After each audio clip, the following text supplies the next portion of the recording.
শীতকাল এসে যাওয়া মানেই চুলের হাজারো সমস্যার সম্মুখীন আমাদের কিন্তু সকলকেই হতে হয়।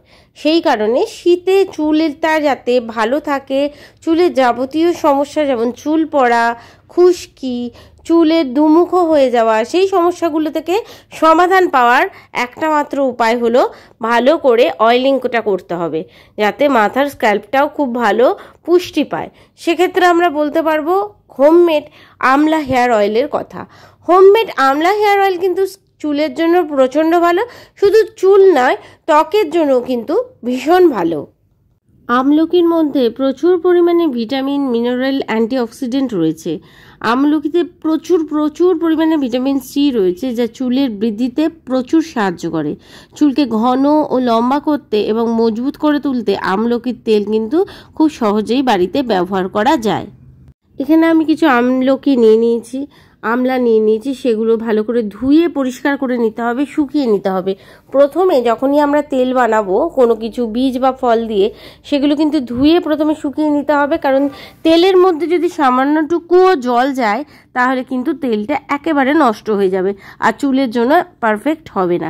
সেই কারণে আমলকিগুলোকে ভালো করে প্রথমে শুকনো একটা কাপড় দিয়ে পুছে নিচ্ছে। এটা কিন্তু ভীষণ জরুরি একটা স্টেপ বলতেই পারেন। ভালো করে পুছে নিয়ে তারপরে একটুখানি রোদে হালকা রেখে দিলে আরও ভালো হয়। আমি একটু অল্প করে রোদে শুকিয়েও নিয়েছি। তারপরে আমি এখানে যেটা করব, ভালো করে আমলকিগুলোকে টুকরো করে নিতে পারেন অথবা ভালো করে ক্রাশ করে নিতে পারেন। দেখুন আমি একটা গ্রেটারের সাহায্যে ভালো করে গ্রেট করে নিচ্ছি আমলকিগুলোকে। এইভাবে আমার এখানে সবকটা আমলকি লাগবে না, মোটামুটি আমি যতটা পরিমাণে তেল বানাবো তার হিসেব মতন আমি এখানে আমলকি নিয়ে নেবো। মোটামুটি আমি এখানে 4 থেকে 5টা আমলকি গ্রেট করে নিচ্ছি। এই তো বন্ধুরা, আমলকিগুলোকে ভালো করে গ্রেট করে নিচ্ছি। দেখুন আমলকি গ্রেট করার সময় কিন্তু একটু ভিজে ভাব থাকবে বা জল ভাব থাকবে, যেহেতু ফ্রুট, কিন্তু তাতে কিন্তু কোনো সমস্যা নেই। জলটা কিন্তু ছেঁকে ফেলে দেবেন না বা শুকিয়েও নেবেন না। এই আমলকি যে গ্রেট করে যেমন পাচ্ছি সেটাই কিন্তু আমাদের আজকে কাজে লাগাতে হবে। বিশেষ করে শীতকালে স্ক্যাল্পে খুশকির সমস্যা আর চুল পড়ার সমস্যা সব থেকে বেশি দেখা যায়। এছাড়া আর্দ্রতার অভাবে চুল রুক্ষ ও শুকনো হয়ে ওঠে। সেক্ষেত্রে আমলকির তেল ব্যবহার করলে কিন্তু এই সমস্যা থেকে চটজলদি সমাধান পাওয়া যেতে পারে।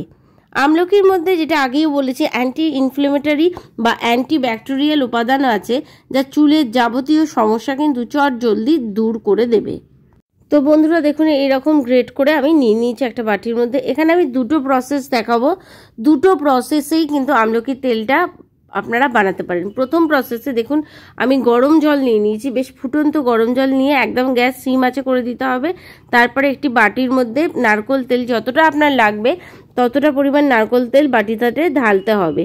ঢালার পর নারকেল তেলটা যখন একটু গরম হবে তখন তার মধ্যে গ্রেট করে রাখা আমলকিগুলো বা আমলাগুলো দিয়ে দিতে হবে। দিয়ে এই ফার্স্ট প্রসেসটা কিন্তু একটু সময় সাপেক্ষ, একটু সময় ধরে যতক্ষণ না আমলার কালারটা চেঞ্জ হচ্ছে ততক্ষণ কিন্তু এই আপনাকে একটু ধৈর্য ধরে এটাকে ফুটিয়ে নিতে হবে।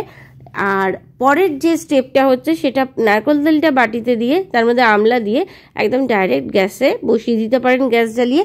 সেক্ষেত্রে বলবো যে গ্যাসের একদম তাপটা ফ্লেমটা একদম লো থাকবে, বেশি যেন না হয়, তাতে কিন্তু সমস্যা হতে পারে, তেলটা নষ্ট হয়ে যেতে পারে। একদম লো ফ্লেমে করতে হবে, সেটাও আমি আপনাদের সাথে অবশ্যই শেয়ার করব।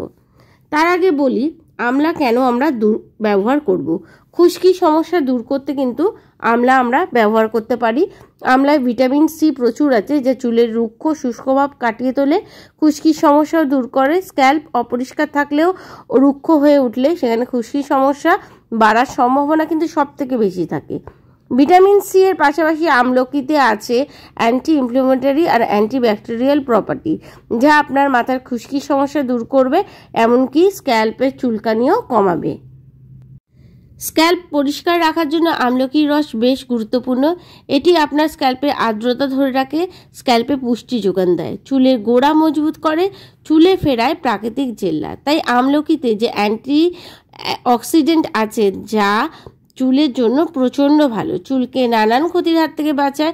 কারণ ধুলো, ধোয়া, দূষণে আমাদের চুল কিন্তু অনেকটা ক্ষতিগ্রস্ত হয়। তো বন্ধুরা দেখুন, দ্বিতীয় প্রসেসটাও দেখিয়ে দিলাম। আমি এইভাবে গরম করে নিলাম। গরম করার পরে আমি এখানে দুটো জিনিস অ্যাড করব, এটা কিন্তু স্কিপ কোনো মতেই করা যাবে না। দুটো জিনিস, প্রথমে হচ্ছে কালো জিরে, আমি 1 চামচের মতন কালো জিরে অ্যাড করে দিলাম। এখন কিন্তু গ্যাসের মধ্যে বসিয়ে করব না, কালো জিরের যে মানে বীজের যে গুণটা সেটা অ্যাবজর্ব হয়, গরম যে তেলটা থাকবে সেই গরমেই যেটুকুনি অ্যাবজর্ব হবে সেটাই হচ্ছে আমাদের চুলের জন্য প্রচণ্ড উপকারী। এরপরে দেবো হচ্ছে মেথি, 1 চামচের মতন মেথি দিয়ে দিলাম। ব্যাস, এই দুটো ভালো করে যাতে তেলের সাথে অ্যাবজর্ব হয়ে যায় মেথি আর কালো জিরে, তার জন্য 5-10 মিনিট কিন্তু অপেক্ষা করতে হবে। এরপরে তেলটা যতক্ষণ না ঠান্ডা হয় ততক্ষণ পর্যন্ত কিন্তু আমাদের অপেক্ষা করতে হবে। এই সময় কিন্তু তেলটা প্রচণ্ড গরম আছে, সেই কারণে মেথি আর কালো জিরেটা দিয়ে দিয়েছি। এইবারে আমরা একটু অপেক্ষা করব তেলটা যতক্ষণ না ঠান্ডা হয়ে যাচ্ছে। তেলটা ঠান্ডা হয়ে গেলে একটা কাচের জারে আমাদেরকে স্টোর করে রাখতে হবে। 10 থেকে 15 দিন বা 1 মাস 2 মাস ইজিলি আপনারা এইভাবে স্টোর করে ইউজ করতে পারেন। তাই একটা কাচের জার নিয়েছি। জারে এবারে প্রথমেই যেটা দেবো সেটা হচ্ছে লবঙ্গ দেবো। আমি 4 থেকে 5টা লবঙ্গ বোতলের মধ্যে দিয়ে দেবো। আগে তেলটা ঢেলে নিচ্ছি একটা ছাঁকনির সাহায্যে। দেখুন তেলটা ভালো করে ছেঁকে ঢেলে নিলাম। তারপরে এই যে লবঙ্গ দিয়ে দিলাম, 6-7টা লবঙ্গ দিয়ে দিলাম। এটা তেলের মধ্যেই থাকবে। লবঙ্গ আমাদের চুলের জন্য প্রচণ্ড ভালো, মেথিও খুব ভালো, কালো জিরেও খুব ভালো। আমরা জানি চুল বাড়াতে সাহায্য করে, চুল পড়তে রোধ করে, লম্বা করে, চুলের যাবতীয় সমস্যার কিন্তু সমাধান এই তেলের মধ্যে। এই তেলকে একটা কিন্তু জাদুকরি তেল হিসাবে বলা যেতেই পারে। এবার কিভাবে অ্যাপ্লাই করব সেটা বলে দিই। শ্যাম্পু করতে হবে যখন সপ্তাহে 3 দিন তেলটা ইউজ করতে হবে। বেশিক্ষণ না, ঘন্টাখানেক বা 2 ঘন্টা মেখে রাখলেই এনাফ, তার বেশি তেল ইউজ করার দরকার নেই। ভালো করে তেলটা মাখার আগে একটু রোদে রেখে দিতে হবে, তারপরে তেলটা ম্যাসাজ করতে হবে। করে 2 ঘন্টা বা 1 ঘন্টা পরে শ্যাম্পু দিয়ে ভালো করে চুলটা ঘষে পরিষ্কার করে নিতে হবে। দেখলেই বুঝতে পারবেন চুলটা কতটা সুন্দর, মসৃণ, চকচকে, মোলায়েম হয়ে গেছে। আর চুল পড়ার সমস্যাও কিন্তু অনেকটা প্রতিরোধ হবে। তো বন্ধুরা, আজকের ভিডিও যদি ভালো লেগে থাকে অবশ্যই কমেন্ট বক্সে কমেন্ট করে জানাবেন।